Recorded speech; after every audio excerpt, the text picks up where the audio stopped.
What's good, everybody? What's going on, man? It's Stephen Qualls II, aka Mr. Qualified. It's your boy, and we're back with another episode of Qualified TV. Man, got another amazing guest for y'all this week. I'm gonna allow him to introduce himself, tell y'all what it is that he does, what he's into. Then, of course, we're gonna get right into the questions per usual. So, yeah, man, let everybody know who you are, what it is that you do, and then we'll go on from there. Well, it's your boy Eric, man. Erick Lanzas here. I'm a pro boxer.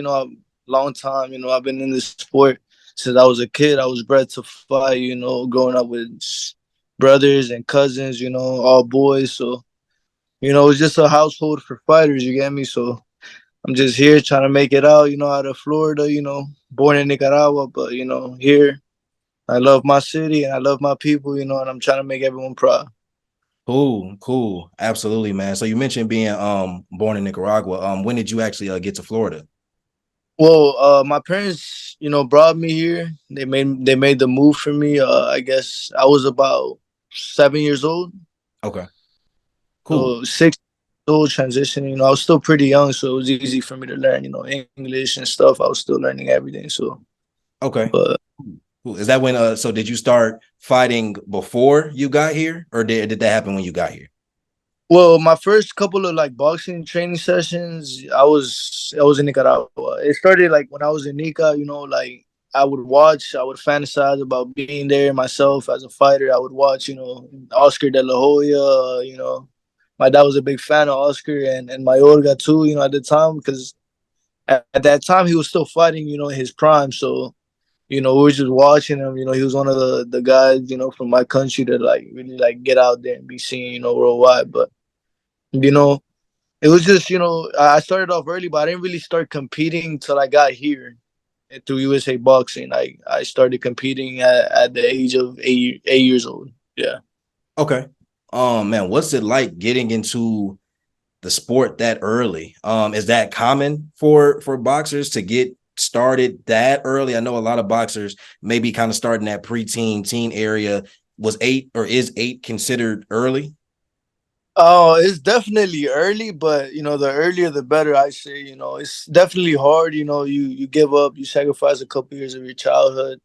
A couple years where you just want to play and just hang out with friends or just do kid stuff. Just to be in the gym, putting in work, running for miles.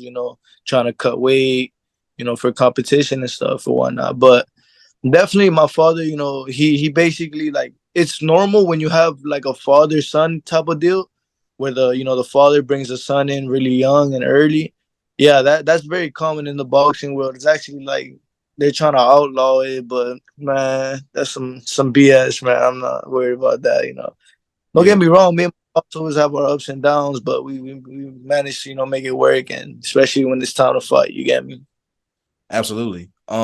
Starting so early, what do you feel like was one of the first challenges you experienced in terms of actually before even answering that, when did you know for sure? Like when did it go from a hobby to no, this is something I want to do. I want to make this my profession. Or was that the case from jump? It was probably like from jump since I literally like would watch a fight, right? And I couldn't stop punching things, putting gloves on, trying to box with my dad or my brother. And I actually there's still videos on YouTube of me fighting my brother in the backyard, very early, like before I even got into a gym and started fighting and competing, but it all like, you know, it all worked out, you get me? Like it was very challenging, staying disciplined, everything. Discipline itself was new to me as a kid, you get me? But we managed to make it work for sure. If you mean like realistically speaking, when it become like more real that I was gonna go pro, and then I guess probably when I was like 18, 19 after high school, I knew that now it's like time for me to like all this work, all these years, it's time for me to like enjoy the fruit of my labor. And not even that, just now I gotta work even harder to get to where I actually want to be. Yeah, no, absolutely. What is that period like before you go pro? I'm not sure if it's considered a circuit or if it's like leagues, but what's that process of like when you're in high school or boxing amateur, I would say, and then what is it What's that process like? And then what is that transition like from amateur to pro? The Stereotypical. trend, Yeah. yeah, the transition is very much like in the ring. Like you have to do little, adjustments to your game. You can't really like the judges score the fight differently, so you have to kind of like shift your style into something that's more, fan friendly, or the judges want to see like more ring generalship. Judges are scoring based off 10-9 point system, which now the amateur system adopted it. The 10-9 scoring system, but it's still like you know more like Olympic. But I managed to get on the team when I was 19 to Nicaragua. I flew back. I tried out for the team. I won the national tournament over there, and I ended up getting on the team and stuff, which lasted for like a year or so. But I went pro during that pandemic time, so I got really affected by the standstill, the oh, we don't know what days we're gonna have. We're gonna have a date, but then it gets canceled because you understand everyone was just going through it at that time, and we just had to be come together as a society to make things work, and so we could go back to the old ways. But after, like, I ended up going pro in December of 2020. Yeah, 2020, December 4th. So it was like literally the last month of 2020. I was like, let me just slip this little fight in there. But that process is very, like, it's very hard if you don't really know, if you're new to the sport, to the pro game. Like me, it was new to me, but I definitely had like ways, like offers, or routes that I could take as an amateur, because I managed to win tournaments, state tournaments, and get ranked nationally and win national tournaments. So I was able to get the right exposure. My father made the right moves for me to like fight on these tournaments, show, win. You get me, and move on. And eyes. All it is the right eyes have to see you fight, and then they have to make that connection and be like, hey, look, you want to go pro, this is how it's gonna go, work numbers, work contracts up, all that politics, all the politics of boxing, which you're not really like bred to know. You don't really get taught that. You literally, in the boxing, you learn the hard way, man. The politics of boxing are cruel, and we're still trying to work our way through around little loopholes and fight, but right now it's just we're trying to work for that free agency. You get me? Be a free agent. That way everything stays at home, and we do what we get what we intended to get from the sport. You get me? Absolutely. Yeah, But no, I do understand that. And making that transition from amateur to pro, what was the first strength you noticed? Like, okay, I'm really good at this. And then what was the first weakness you noticed specifically at the pro level that you was like, nah, I really gotta clean this up or fix this or get better at this as I progress along? now, for sure, man, the inside work is like it's literally like so important in the pros, man. Like, gloves get smaller. You don't have a headgear. You don't have a shirt. You're like in there, like it's literally like the definition of a dog fight.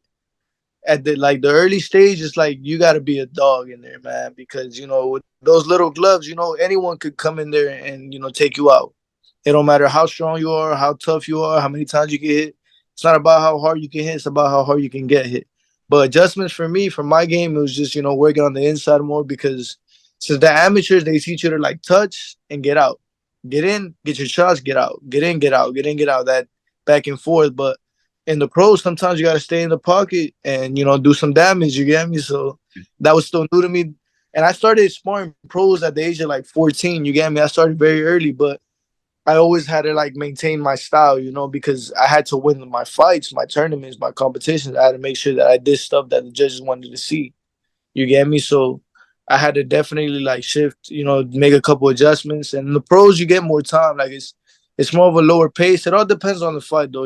If you're fighting a guy that's gonna come in there try to take you out first 2 rounds, then you got to work your way around that. You got to wait for him to get tired, invest to the body, and then catch him in the later rounds. That's the good thing about the pros. The better fighter will always come out. In the the later rounds of the fight. You get me? So Yeah, that's just transitioning. Knowing that you're good, being cool with your corner, having that chemistry, because that's very important as well. Having that chemistry with your corner man, and the people that really like, are having your back in there, because it's a lonely sport.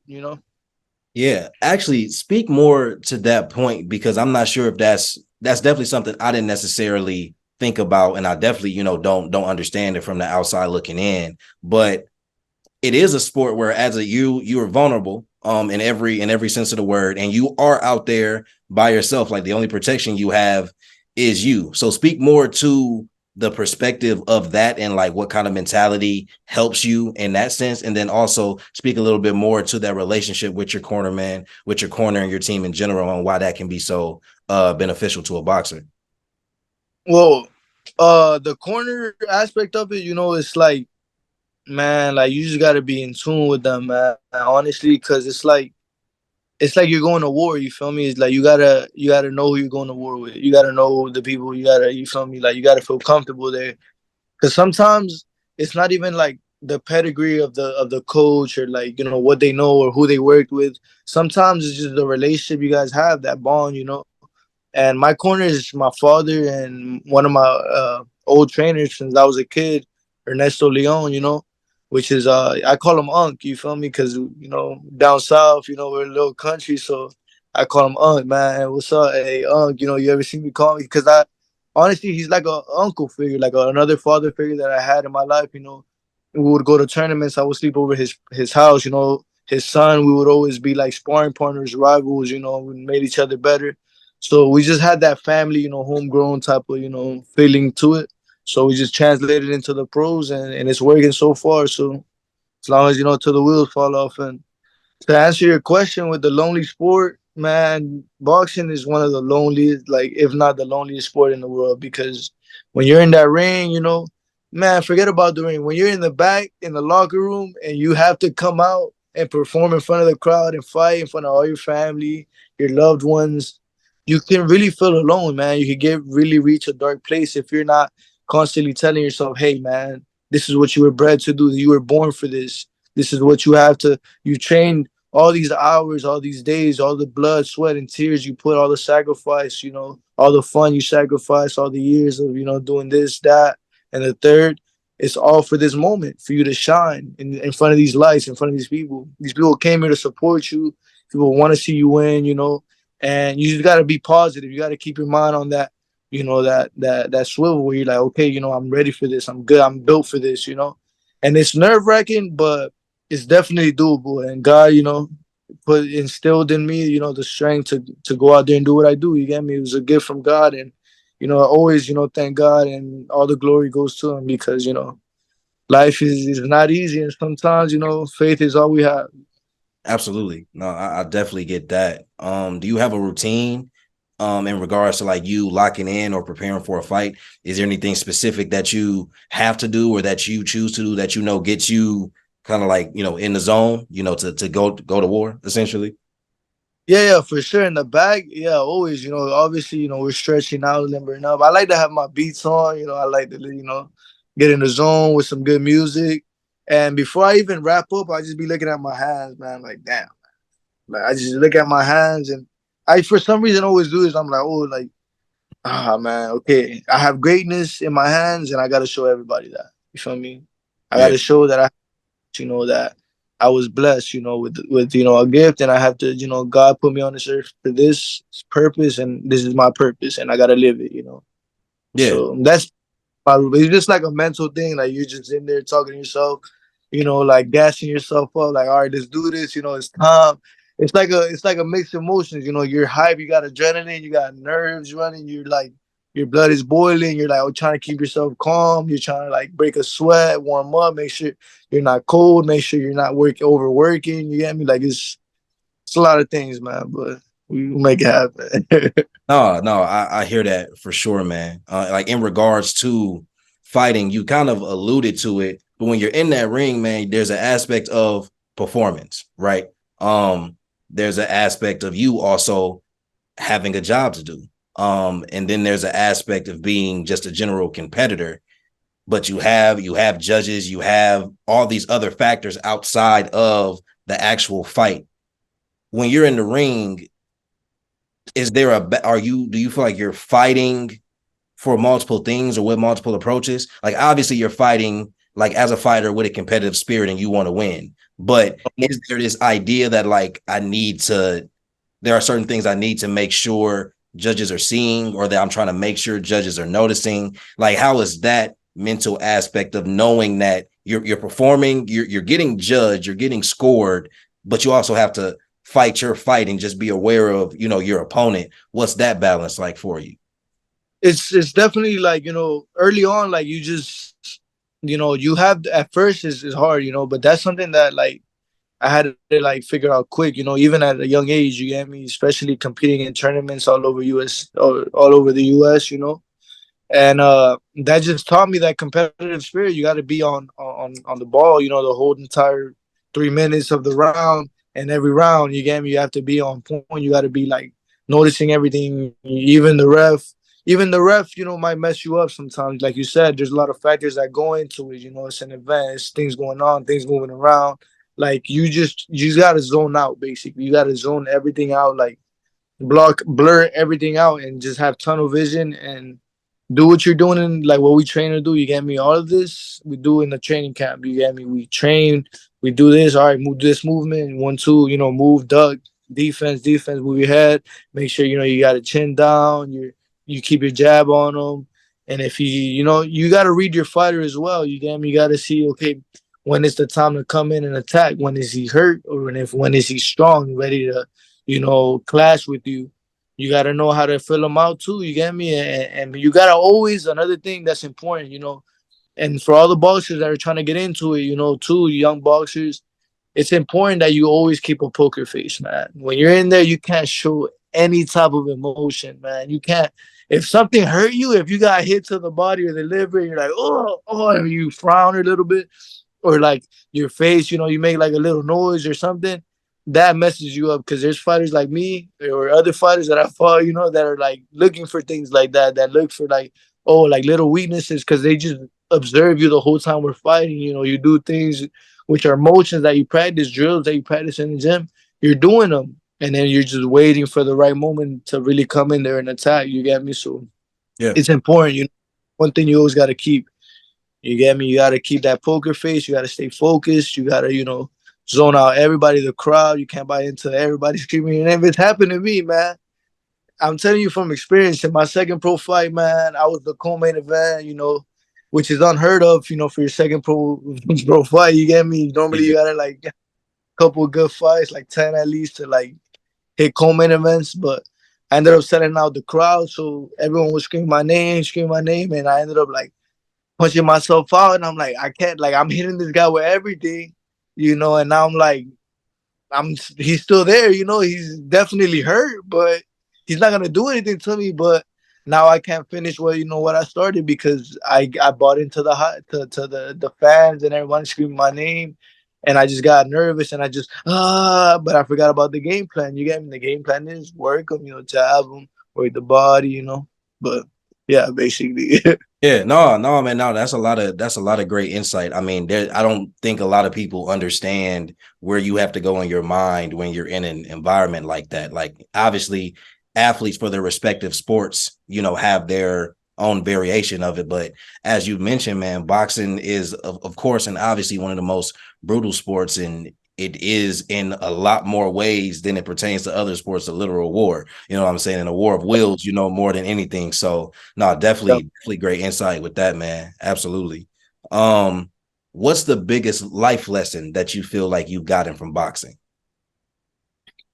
Maybe for sure it was when I, very young, but also as a pro too, when I suffered my first loss, as a pro, it was tough to bounce back, and I had a lot of things outside of the sport that was bothering me and getting in the way of, like, mental issues, which is a battle we all have, you get me? And we're all human, so it's okay, to take your time to get back to it, and really find yourself. But honestly, man, like, the biggest obstacle is just knowing that you're good, that no matter what happens in the sport, that you got your family, that you have you got to make sure that you have a foundation. And you can't be in there fighting and just not have, like, something backing you up from the inside, whether it's faith, in God, whether it's your family, whether it's if you have kids or you get me or something, just that you're fighting for, and you can't forget your why. And honestly, the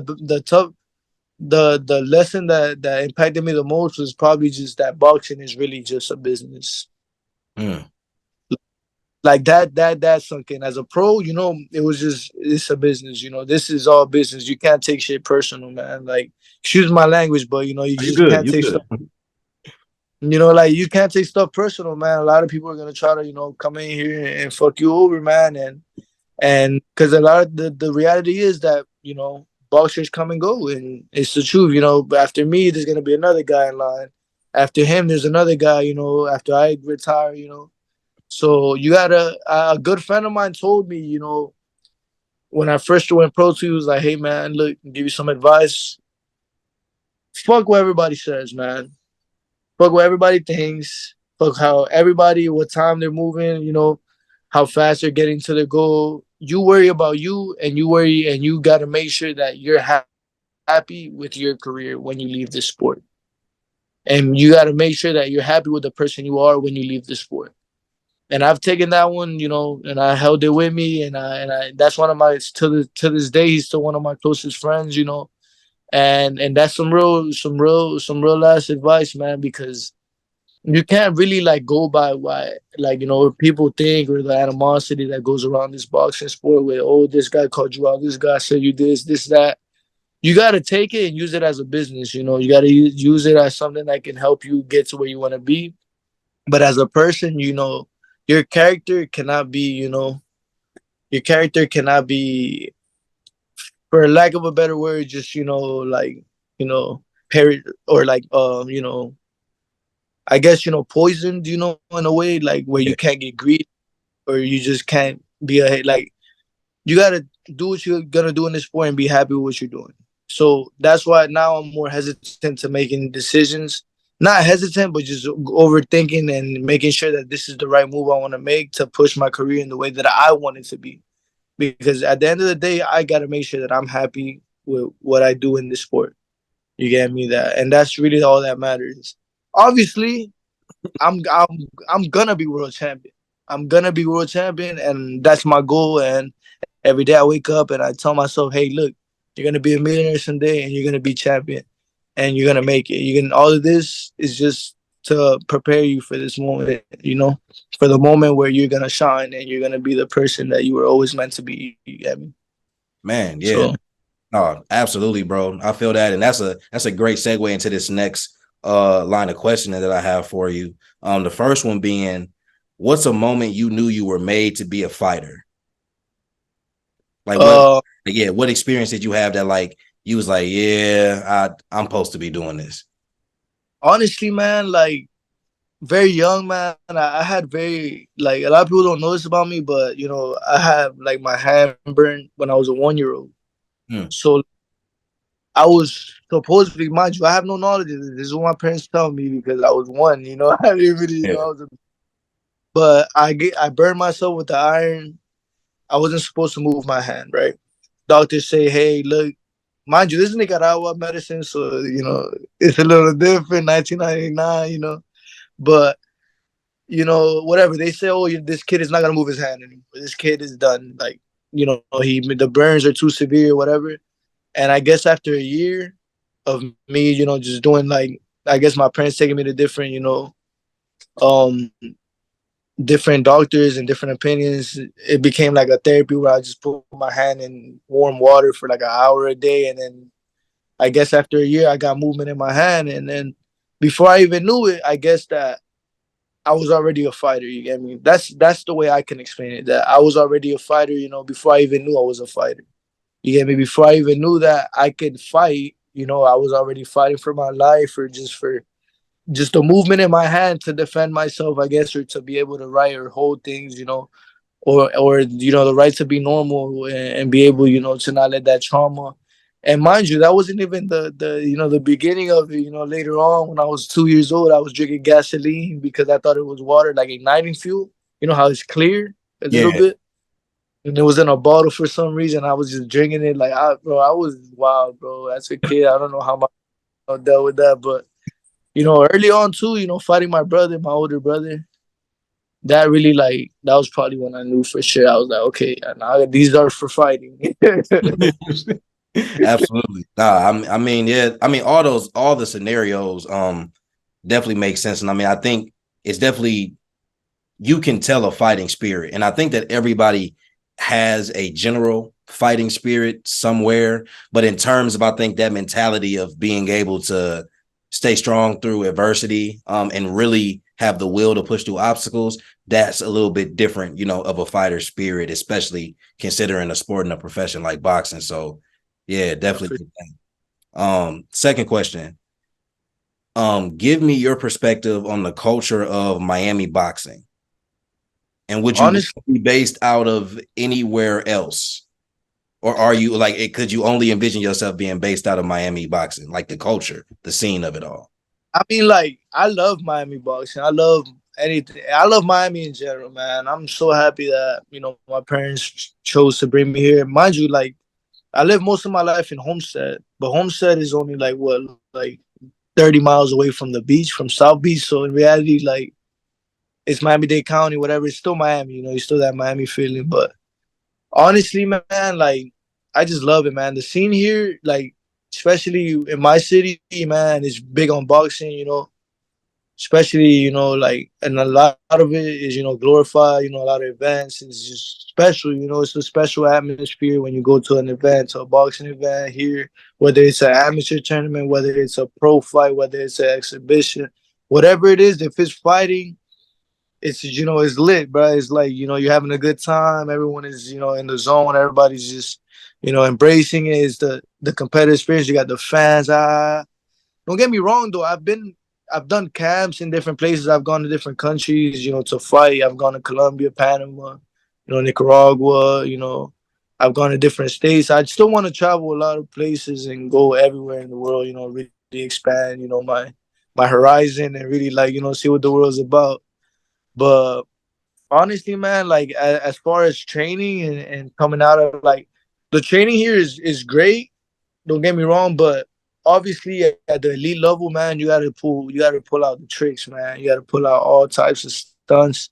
You gotta do the training that surpasses that gives you like I would like in the future, near future, God willing, we're gonna branch out to the West Coast, do some training over there, meet some people, do some sparring, probably like look into like moving out there, for a certain amount of time for fights or Colorado, because we obviously want to do that high level training, running on of mountains and like really like the high altitude training, and the heat too, and like Vegas and stuff. But obviously, Vegas is like the fight capital of the world. So, we always got to end up there, do some training, do some scouting, business purposes too, and just really put my body to the test because, I feel like I'm young, I'm in my prime, and I really got to push myself in order to, get to where I want to be. And I'm 100% committed and ready for it, for everything that's, coming forward. Yeah, absolutely, man. I didn't even realize or think about the different environments that you all probably train in just to prepare for whatever the environment might be that you're fighting in. That's yeah. Do you have a favorite environment to that you train in or to train in? Yeah, yeah, for sure. Definitely my hometown gym right here in Homestead, which is, family owned by my father and uncle, honestly, that gym, bro, we don't have AC. Like it's a warehouse, so it's hot as hell. You know how Miami is, man. Like for cutting weight, bro, it is like, bro, it's the best thing in the world, my friend. Like it's literally like, yo, like you couldn't ask for anything better, because it's hot, bro, and you gotta cut like 20 pounds. Get in the gym 2 hours, 5 pounds out of there. 2 more hours, another 5 pounds. In 3 days, you're at weight. It's a little unhealthy, but Right. it's do sure for fighters. Like they it's like a cheat code. But obviously, we try to be a role model and eat right. Sleep well, train hard. But with the heat here, man, we just got to put in the work. And get in there, and the weight comes off. But it's a blessing for sure. Yeah, The, yeah. the only I would say though, sorry for cutting you Oh no, off, you're but good. You're good. You're good. the only downside I would say is just like there's no like elevation. That's it. Mm. That's the only bad.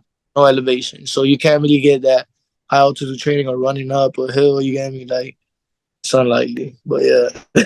Yeah, no, I hear it, man. I hear it. Last of these Realm of questions, then I'm gonna jump into a few kind of like rapid fire-ish type of questions. Then we'll be wrapping up soon. But what makes your fighting style unique from a mental perspective? So whether that be like what you look for in your opponents, like for weakness, or whether that just be your mental approach to the fight in general from a technical standpoint, what makes your style unique?